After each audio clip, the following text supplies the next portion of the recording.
Feel free to skip this video if you are part of a royal family in any country. Otherwise, I have to remind you that you are not a prince or princess. The change starts by accepting where you are in life right now. Many people live in a bubble that is comfortable for them. They think this is the best way they could get in life. Even worse, some people think their dreams will come true naturally. There is even another level. Some folks have too much pride that makes them think they are a star that everyone envies. Let's face it, you are not a star. Your dream won't come true if you don't get off your couch. And the way you are living your life is not the reflection of your full potential. Once you get out of the bubble and leave the daydreams behind, you start to thrive. You should be honest with yourself and be open to criticism. An example from my life. In an acting class I attended, a friend finished performing his scene. It was a fine performance, but there was room for improvement. Once he came back to his seat, I leaned forward to him and made a suggestion about the way he delivered his last line.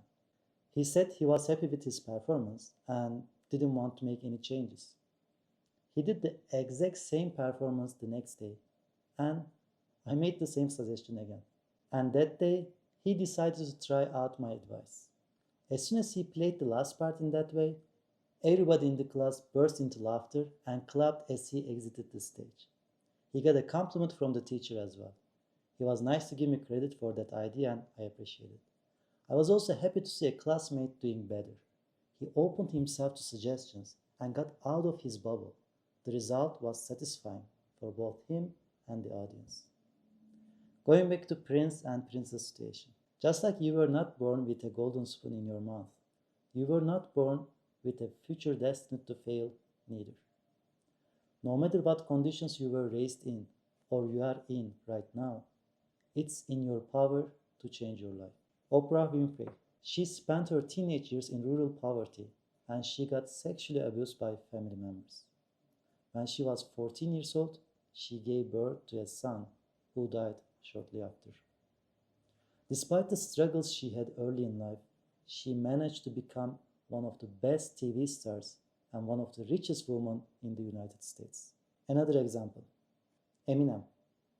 He grew up as the child of a single mother. He wrote letters to his father, but they were all returned without being opened. He moved with his mother frequently and got bullied as a child. He repeated ninth grade 3 times before dropping out of the school.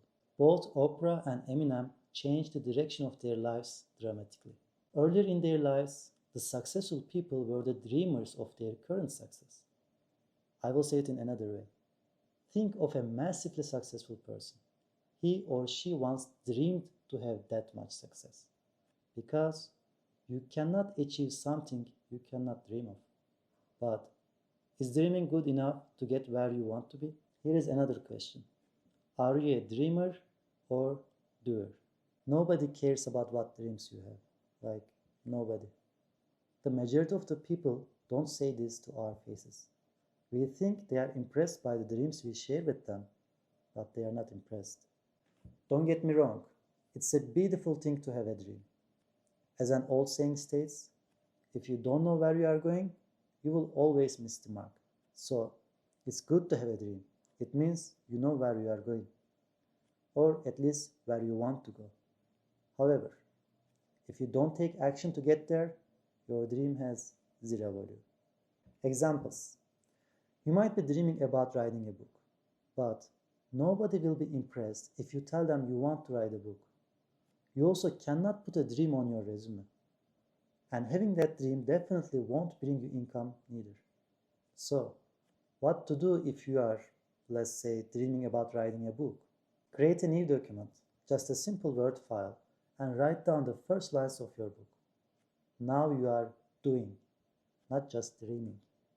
People will take you seriously now. You're getting closer to your dream with every page you finish writing. They say starting something means completing half of it. I'm a true believer of this approach because oftentimes we keep postponing our plans because it's just too hard to start something new. So, how do you break this cycle and start doing? I will give a clear answer to this question in the next video. Please make sure to subscribe to get notified of my new videos. And let me know in the comment section about your thoughts on dreaming and doing. Thank you for watching. See you next time.